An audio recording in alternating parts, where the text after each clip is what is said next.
me tell y'all why I dislike renders. This here is a render, right?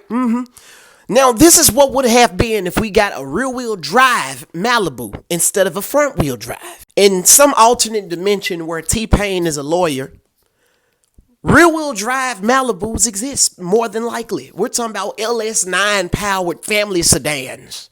This thing nastier than sharing a bong with a dude who has a questionable sore on his lip. And it's really disappointing because this looks better than it needs to be, bro.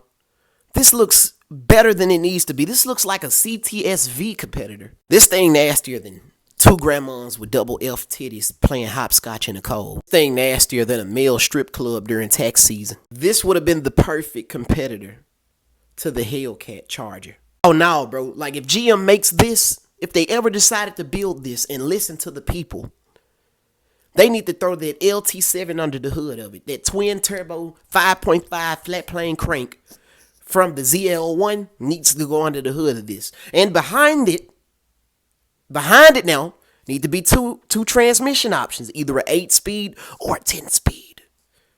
1,000 horsepower sedan from factory with a 10-speed trans. You talking about an RS6 Avant Destroyer. Oh, and don't let it have the option of like all-wheel drive or some crazy like that. But this is just an idea. And this is just a render. And I don't like renders. But it's good to dream, ain't it? I got to break this down for people who currently have 3 brain cells fighting over a used condom that Ben Affleck discarded. GM poorly marketed the Chevy SS, which is why it failed in sales in the first place, which is why it got discontinued. This is not a Chevy Malibu. This is a Chevy SS, which is basically a rebadge Holden Commodore, to which we got like the cheapest example. They have LS9s and all type of shit under the hood of these vehicles. Holden is no longer a company. They went out of business. You see, let's break this down, right? The average person, when they go to a car lot, first impressions matter. Not everybody is going to know that this thing had a 415 horsepower, 6.2 liter LS. People weren't focused on that. They looked at this and literally thought it was some front wheel drive vehicle that GM just decided to release. GM basically did the same thing that they did with Pontiac to the Chevy SS. They go get something from Holden, they rebadge it, make it look boring as hell, and then try to sell it to the masses. It doesn't work like that. That's why Pontiac went out of business. The Pontiac GTO outperformed the S197 GT in every way. But you know where the S197 GT Mustang won at? Looks, because it looked like the first generations of Mustang. Let's get to that Malibu post I made a few days ago, right? Or maybe a few hours ago. I was talking about how they should have made this rear-wheel drive in the first place.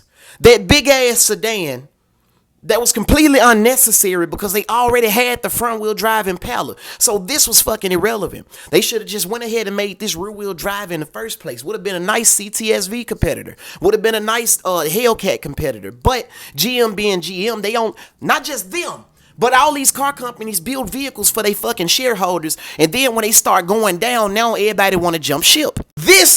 This would have been a nice ass vehicle for the American market. Would have been everybody would have been afraid of this fucking car had it been real. This is a fucking render. Let me remind y'all again. Bro, you basically described the Chevy SS. No, the Chevy SS some bullshit. That was a lazy built vehicle. They didn't even bother to change it around. At least Pontiac made the G8 look different than the Holden Commodore. Again, look at this. Look at this. It ain't not a soul. It ain't not a man nor woman walking this planet right now that can stand in my face, look me in my eye, and tell me GM worked hard to build the Chevy SS. Oh, but let's go deeper than that. You know why these car companies suck now? Because we don't have any people with cowboy hats helping them. This Carroll Shelby, God rest his soul, we don't have any more Smokey Unix. We need another Lee Iacocca. Several for all these car companies, in fact. Part 2, let's get it. Look, hey, I'm addicted to villainous vixens. The biggest fish that's in the sea, but I'm not easy pickings. Used to be Lois and Peter Griffin with Will Smith and Jada Pinkett. I love a woman who truly gifted, the vibe addictive type of woman who'd rather be alone cause nobody get her, and not an old dude cause old flames wither with time. Wise words from a young nigga still in his prime. I'm Mr. Sensual, super talented individual, could paint a picture for niggas who didn't get the visual. Look, I get invited to reunions where lips loosen and outcome a lot of excuses usually beat you brutally, beautifully, fluently out, presumably. Say you fuck with me, half-assed apologies. I'm the hottest commodity, modesty, mockery. Got a stack of flows next to the folded clothes and I hardly need arguments with my mother. I hardly see it bother me. Yeah, for real. Hey. Two kinds of people who love you and stick around. Elevated mental blocks of building, I let them compound. I mean, I made it to the top and they asking me could I slow it down. Shoulders getting cold as a thermostat when you cut it down. Run up on me, I let it blow like a church organ. Smoking with the it clown, Chucky pranking a demigorgon. Oh, what a strange thing, addicted to strange things. More than meets the eye, I'm not transforming to meet the need. Damn. For real.